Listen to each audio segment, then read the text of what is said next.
Good evening, and thank you for coming. This is the State of the City address. I felt it. I'd also like to thank my fellow council members, Councilmember Barber, Councilmember Buggy, Mayor Pro Tem Dunn, Councilmember Pyden, and Councilmember Russell for joining me here this evening, as well as City Administration. Councilmember Hendricks did wish to be here, although she is sick this evening.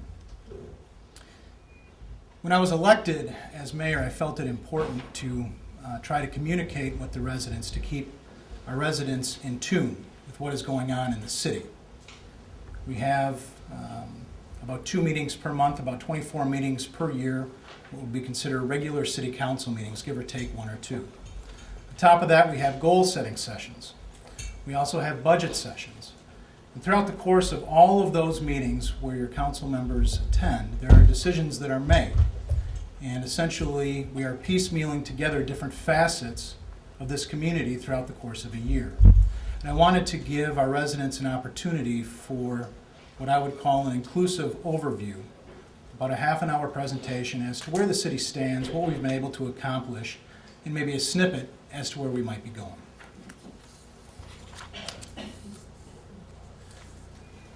The city's total budget is just under $21 million. As you can see, about 37% of that is allocated from the general fund. Another large part of that would be the sewer portion, and moving on down to water, with other city departments making up smaller contributions. The general fund budget is $7.6 million. Public safety incorporates 38% of that, and Public Works, your DPW, incorporates about 21%. The remainder of that is made up between general government at 14%. Legislative is very, very low. It reads 0%. Obviously, there is some legislative funding in there. Transfers at 12%. Equipment outlay is also very, very low, coming in at 0%, but there is obviously some type of capital outlay there, as well as pension benefits coming in at 11%.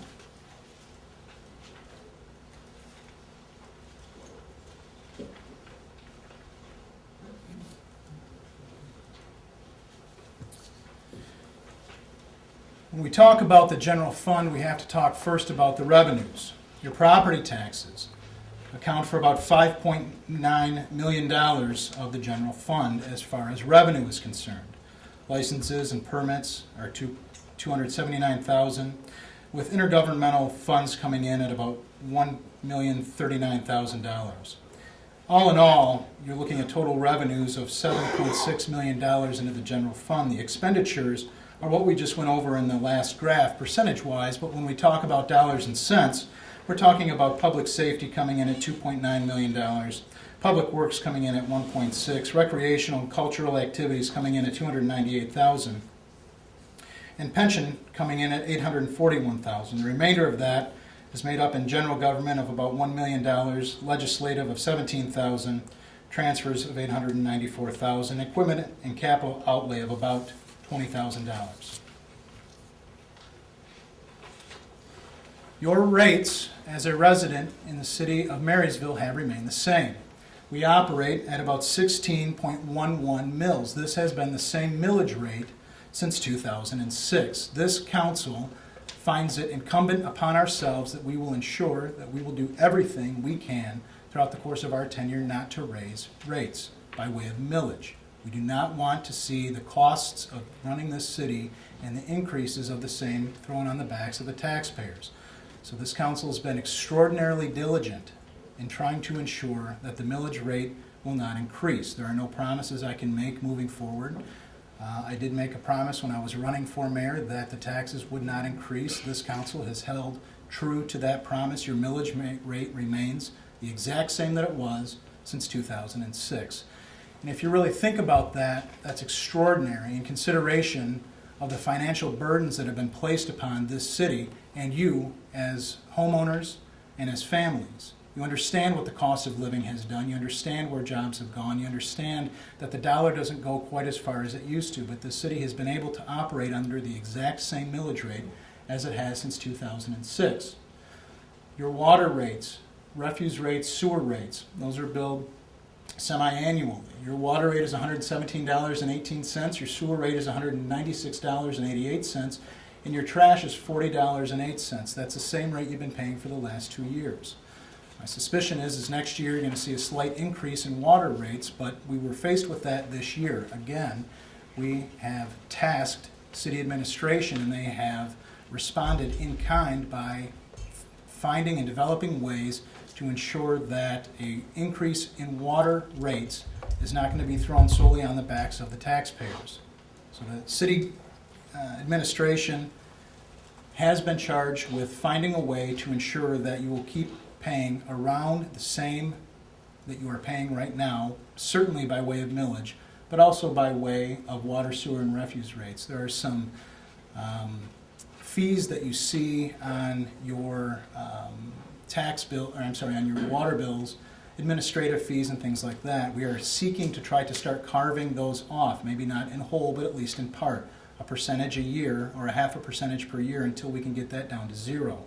Prior administrations have made the promise to eradicate that. This council has taken that charge very seriously, and during the course of our last budget session, meaning preparing for this year's budget, we indicated to city administration, you will have the task of finding a way to start carving off that administration fee, because when we do have to raise the water rates pursuant to what is being advised to us by our advisors, we do not want to see an increase overall in what our taxpayers are going to have to pay to the city of Marysville. So the question becomes is where are we by way of property values? So let's do a quick property value comparison between the last 2 years. Real and commercial property had a value of $42,447,335 in 2013. In 2014, it decreased by 10% to about $38,376,000. Likewise, real industrial decreased from $32,839,603 to $30,710,044. That's a 6% decrease. For the first time in a long time, though, we did see kind of a leveling out. We saw a residential real property taxable value remain somewhat consistent. It did decrease, but only by about 0.5%. You're talking the difference of $193,997,543 in 2013 as compared to $193,087,283 in 2014. So we did have a decrease in real property values of commercial and industrial, but finally homes are starting to stay flat. The obvious hope is that in the next fiscal year we will see property values increase. Everybody will keep their fingers crossed for that, but that is something that we are obviously hoping to see. We talk about personal property. There was an 8% increase in personal property, and what that means is that we had manufacturers and industrial sites that reinvested in themselves and were able to increase the taxable value of personal property by 8% from $96 million to $101 million. Overall, between total and personal property, there's a 1% decrease. So overall, you'd see it staying somewhat flat. This council and city administration have been making changes. We have eliminated the assistant city manager position. We found it to be a redundant position. We found that former assistant city manager and director of community development, Randall Fernandez, in his new role as city manager, needn't have an assistant city manager because he is able to wear all of those hats and he wears them well. We have eliminated that position and saved the city money in that sense. There's a new trash collection contract that reduced the expected increase. If you might recall, a couple of years back, this council, well, the former council actually, was asked to sign a new contract before the old contract had expired. I was one that stood and said, I don't want to sign a new contract without the old contract expiring.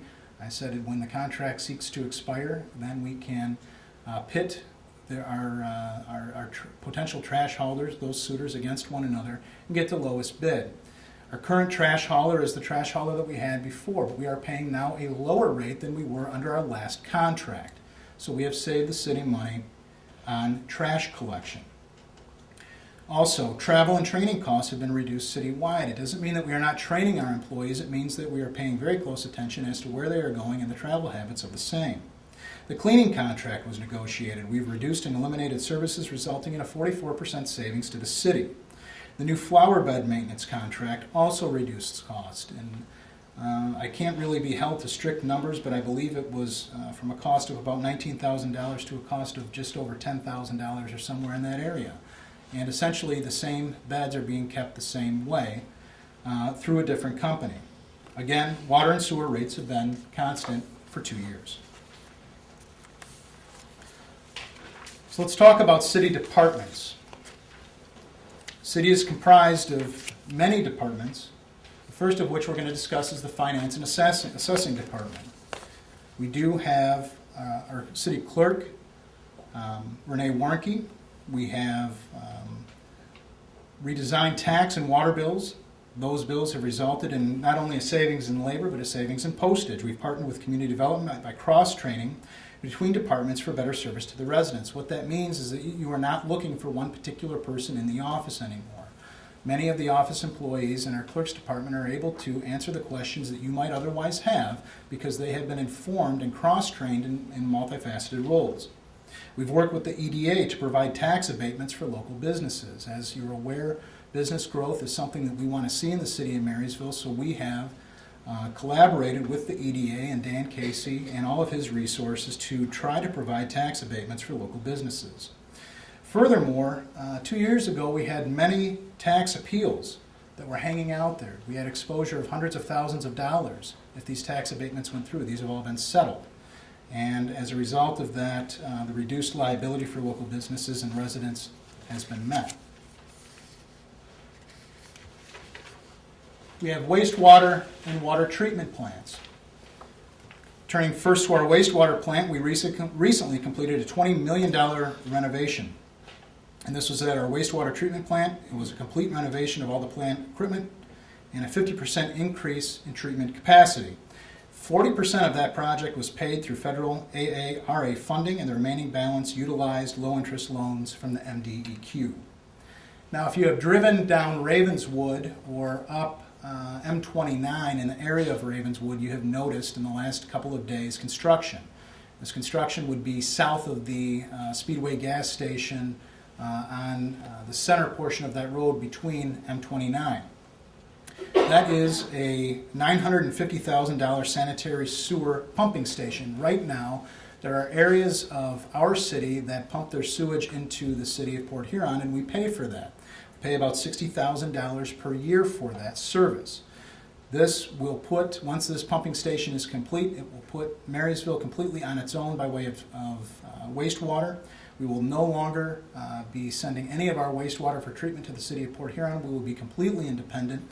And over time, I can't exactly do the math on that, but we will see a savings. I think in about 12 years we'll get that money back.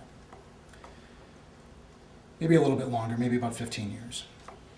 As it relates to the water plant, we completed a water filtration plant improvement project. This is about a $5.6 million project. These projects, and if you've driven by the water plant, you've noticed the cranes, you've noticed the trucks, you've noticed the people working. These projects included a major renovation to all areas of the water filtration plant. No outside loans were necessary for this project.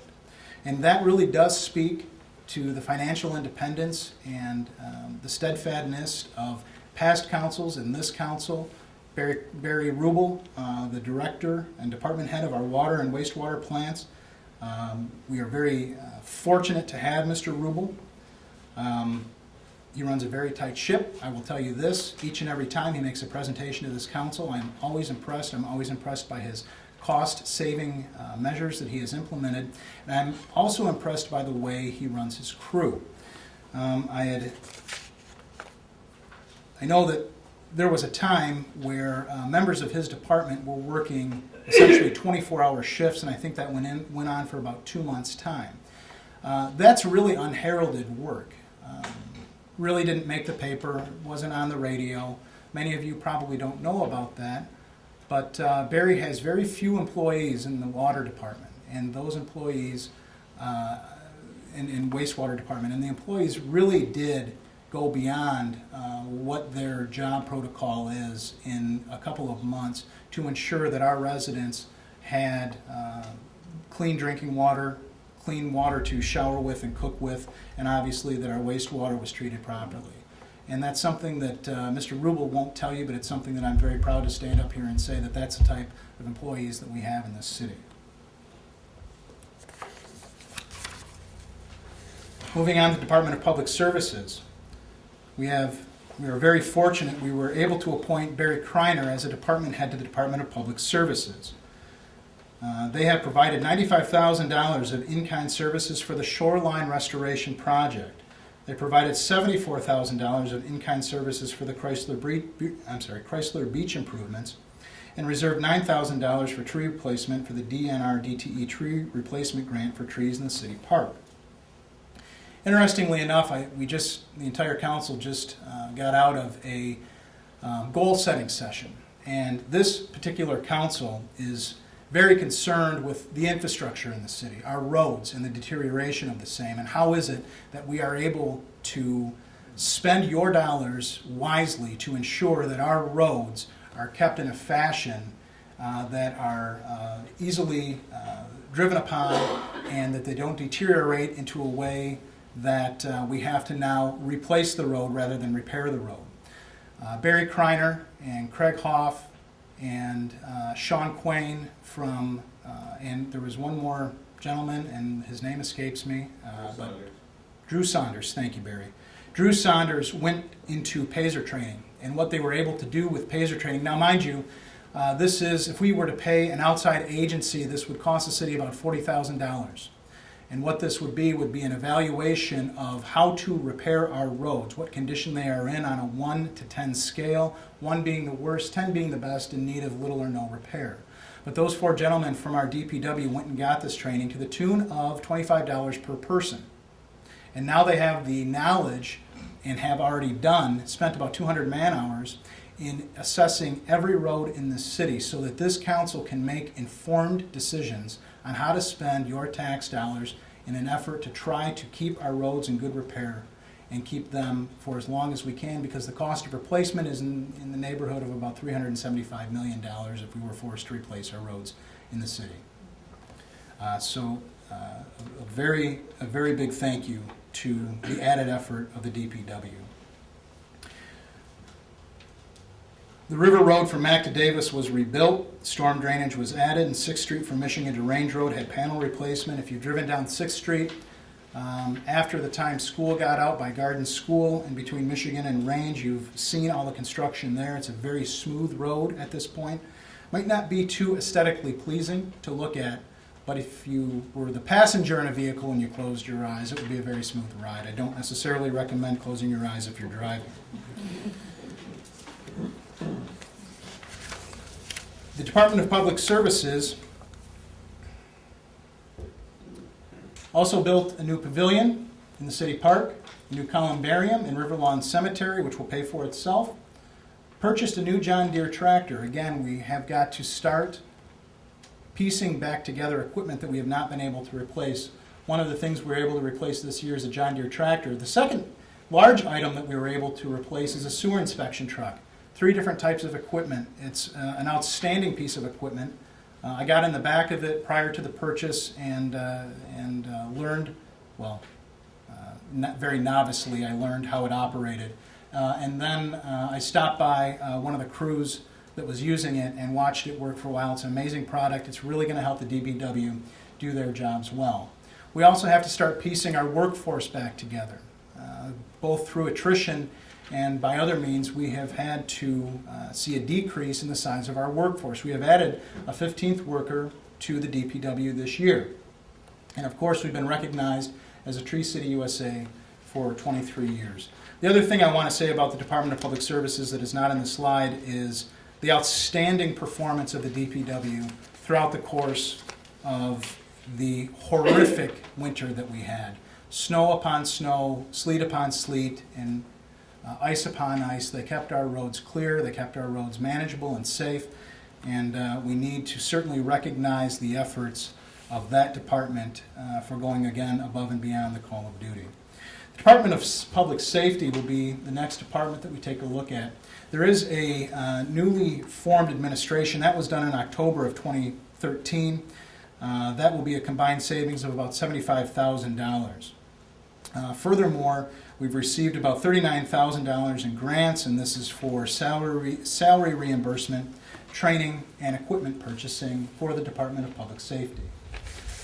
Turning specifically to the police department, we had a sergeant retire. He is the last Tier 1 employee in the city of Marysville, and he was replaced.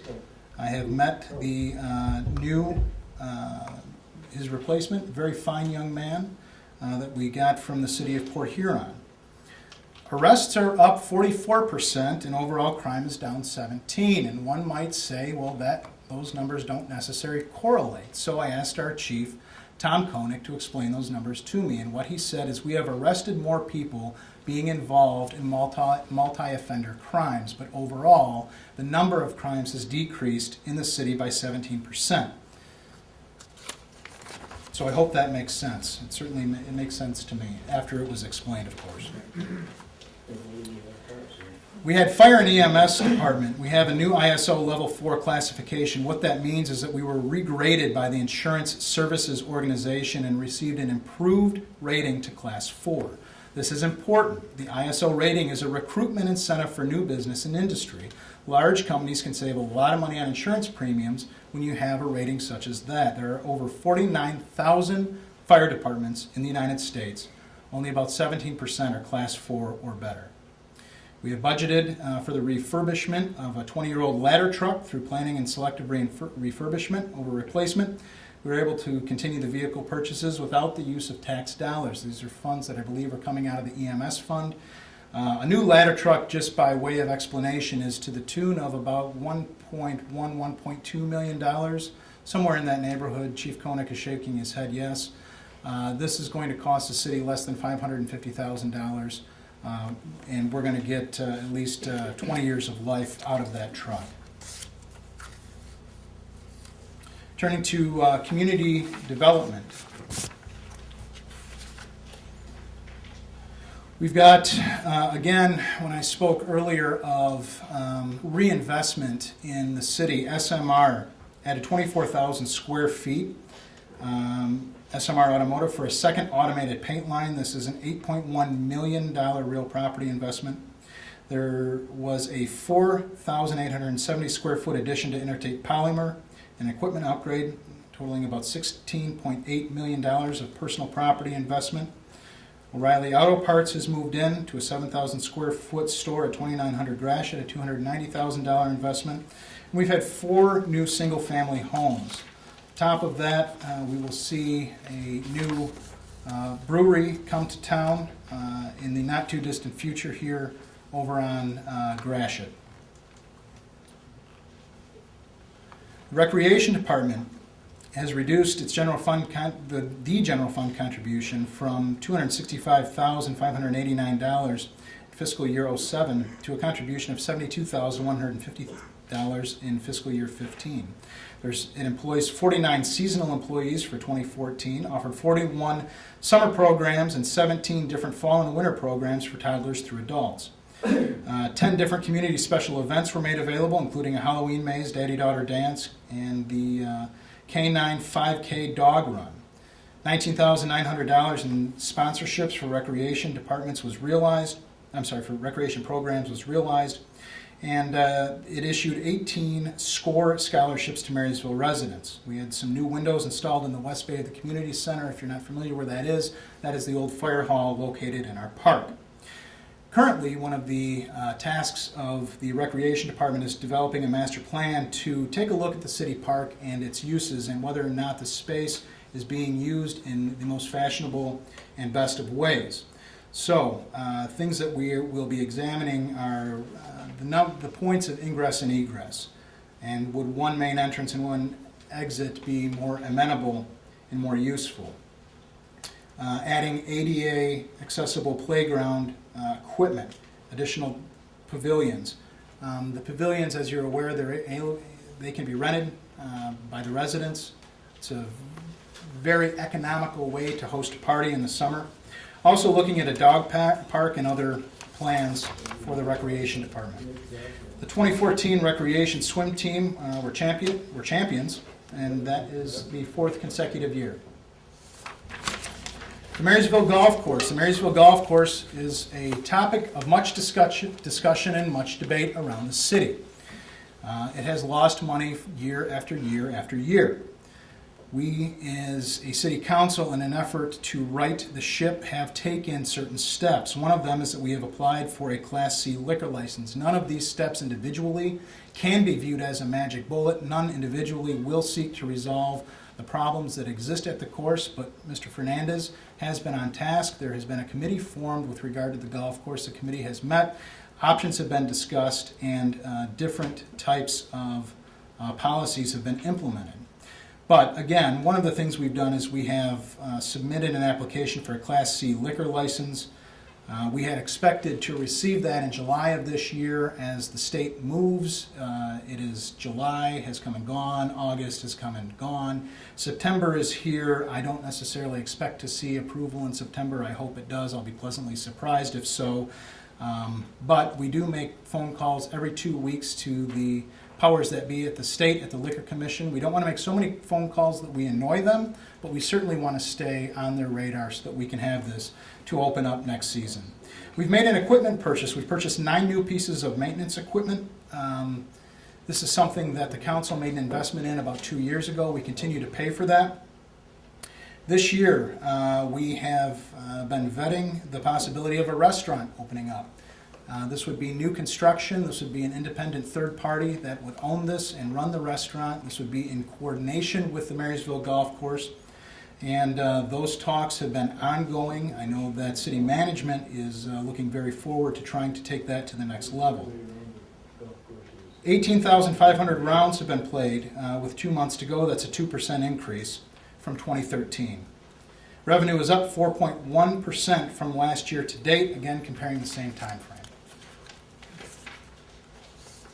So there are improvements being made. Let's talk about some of the projects. We've received grant monies in the city of Marysville. The hot button topic was the water and the redevelopment and the revitalization of the water. We received a $1.5 million EPA shoreline restoration grant, a $500,000 EPA Chrysler Beach restoration grant, $239,900 from the DNR Trust Fund for the City Park and Chrysler Beach improvements, $1.4 million from the DEQ for the Cuttle Creek restoration, $750,000 from MDOT to rebuild the River Road, and $277,000 from MDOT for the 6th Street panel replacement. Total grant dollars $4,736,900. And just to kind of give you an idea, there are some pictures of early restoration at Chrysler Beach. The area in the brown here, that is, and I know folks at home can't see what I'm pointing to, but if you're looking at the picture, where the dirt is, that was the old parking lot. We have installed rain gardens. Now, the question becomes is where is everybody going to park? We've installed rain gardens, and the question becomes where is everybody going to park? We have been on task to create more parking. But this is part of the redevelopment of the river. We understand that parking is a necessity when you're going to enjoy the water. However, so are places to enjoy the water. So the rain garden is one of the things that was put in. There's a new bridge that was put in. Now, the boat launch is something that was not encompassed by way of a plan prior to about 8 months ago. In fact, it was completely overlooked. A small committee was formed.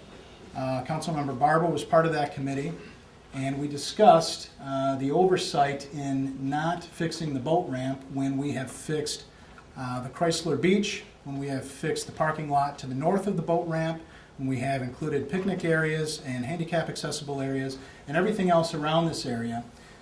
We felt it necessary to, at this point, revitalize and change the boat launch so that it is more accommodating, so that it is wider, so that it's not as steep. And what you're also going to see at the end of this project is that you're going to see the boat docks being reinstated. There are existing pilings for the boat docks. South of the boat launch, you're going to see another dock there to assist boaters coming to and leaving the boat launch. Getting back to projects by way of roads. All roads are being evaluated. Actually, this is in the past tense. All roads have been evaluated by DPW staff. We just sat through a 1-hour presentation or so at the goal-setting session, and we're educated in where all of our roads stand. Every road has a rating. Every road has a 1 to 5, 5 to 10, 10 to 15, and 15 to 20-year plan, and the expected expenditures for that. Again, that's by the DPW staff. We have rebuilt the River Road, $750,000 of MDOT funds, repaneled 6th Street, $277,000 in MDOT funds. And the city budgets, just so that everybody is aware, somewhat of an alarming statistic, we have the ability to allocate between $300,000 and $400,000 per year for roads. When we're taking a look at what our roads cost, we are looking in the neighborhood of, over the next 5 years, it is projected that we should have to spend about $12 million for the repair, not replacement, of our roads. So again, you've got a council charged with trying to determine how it is that we will pay for those things, trying to keep our infrastructure that we currently have from deteriorating any further, and making sure that we have roads that are safely available to travel on. This is just a picture of the River Road rebuild. Kind of an action shot, and obviously the after effect. This is 6th Street. This is the panel replacement. Again, $277,000 in MDOT grants. Former DTE site. This is a project that is not going to be completed within the next year. This is not a project that's going to be completed probably within the next 3 years or 4 years.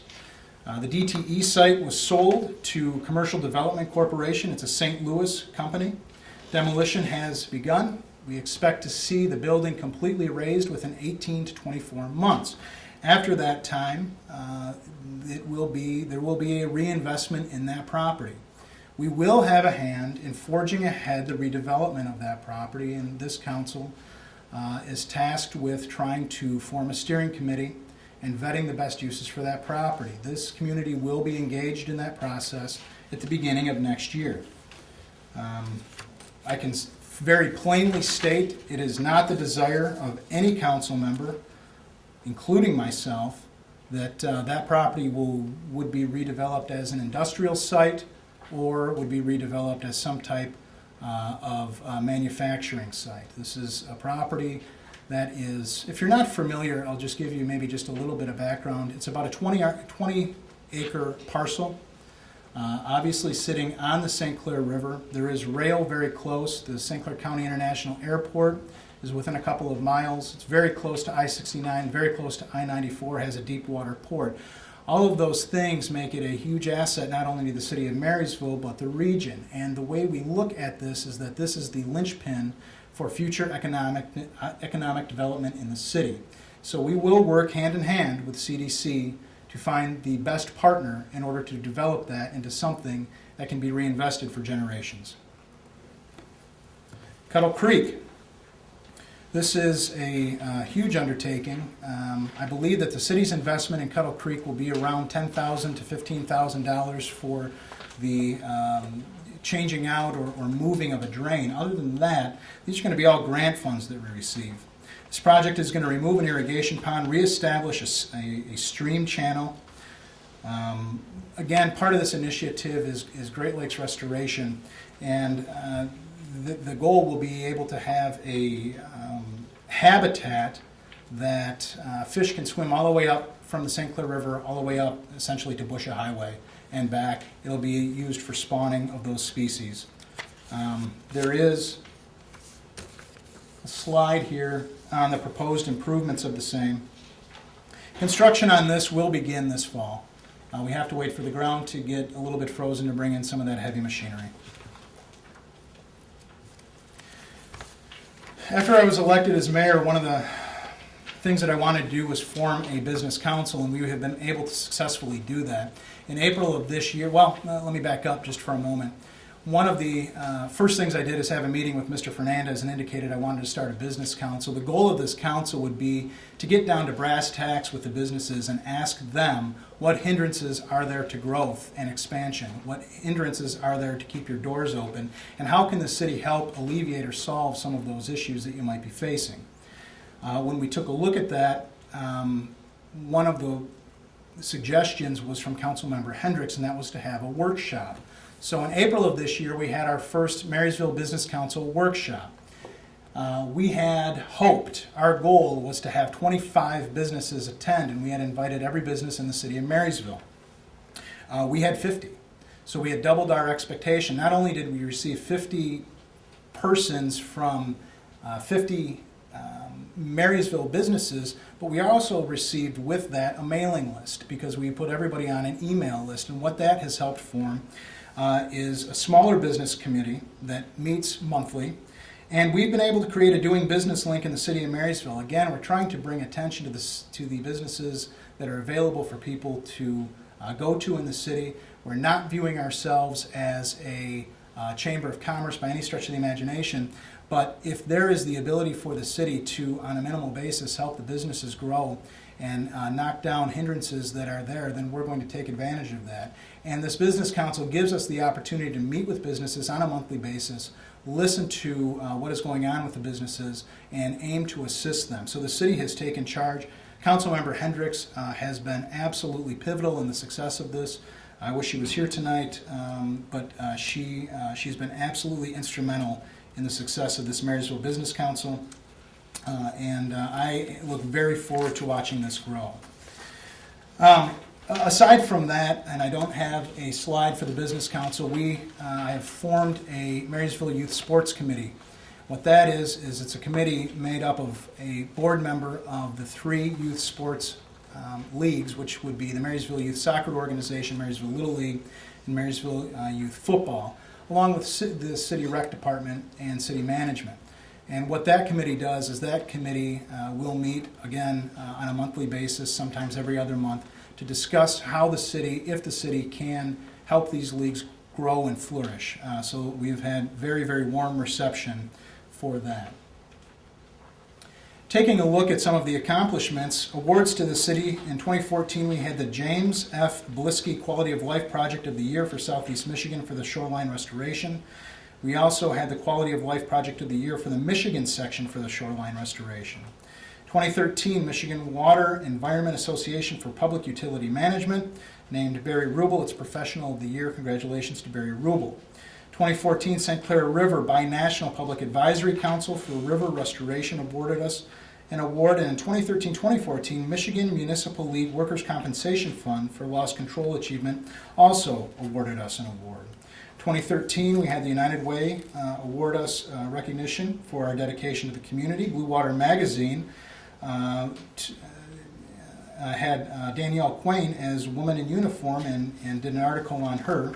And life-saving awards to Danielle Quain and Barry Kreiner. No longer does the city of Marysville sit in isolation, but we are involved in many different boards and committees. Taking a look at just some of the things, some of the community outreach beyond the walls of our fair city. We do have the Pension Board, the Recreation Board, the Planning Commission, Marysville Business Council, Golf Committee, SEMCOG Transportation Committee, SC4 Blue Meets Green Leadership Council, the Scots Committee, and the Economic Development Alliance, and we have Mr. Fernandez who sits on the Executive Board. And these are just a handful of some of the boards and committees that members of either our City Council or our City Administration sit on that let you know that there is community outreach beyond just the borders of Marysville.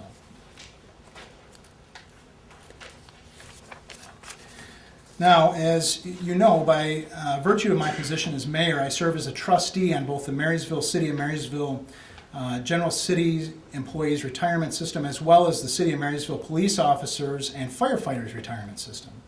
I'm pleased to report that the retirement boards for both systems have recently made significant improvements to the funding structure of the systems.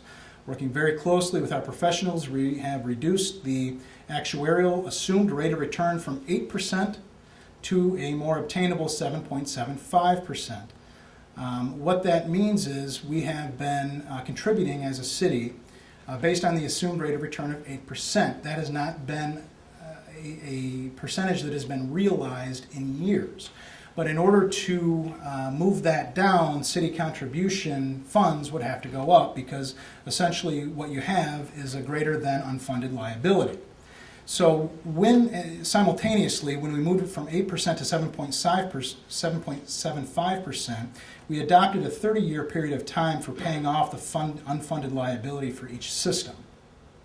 So what that really means is that previously the contributions that were required to pay for benefits already earned but not yet funded were calculated over an open and continuous 20-year period, which meant no matter how many years the city paid into the system, the city would always have a 20-year note. Well, we changed that this year.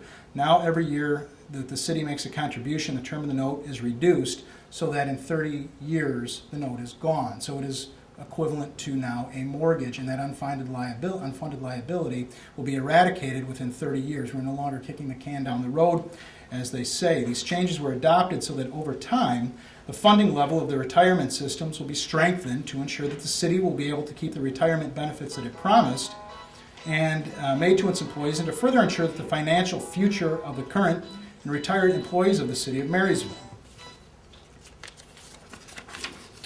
What to expect in the future? Well, on the short term, we're going to be assessing the Marysville Park. We're going to be taking a look at its current needs and how it looks right now, and maybe what adjustments we can make to the park in the years to come.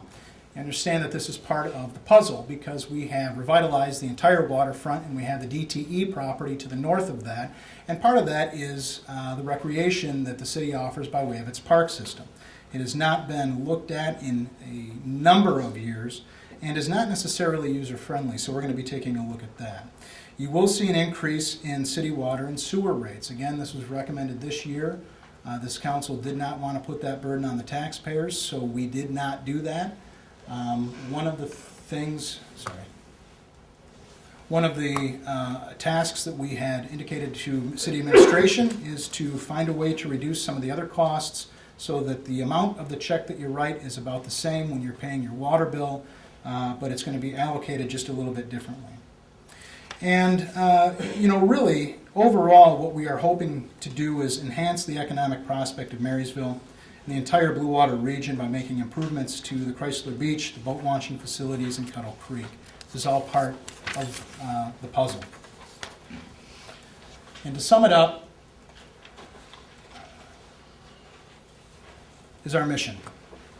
And we will be adopting this as our mission statement, I assume at the next meeting, but it has been rewritten. We've not revisited our mission statement in, I think, close to 20 or 25 years.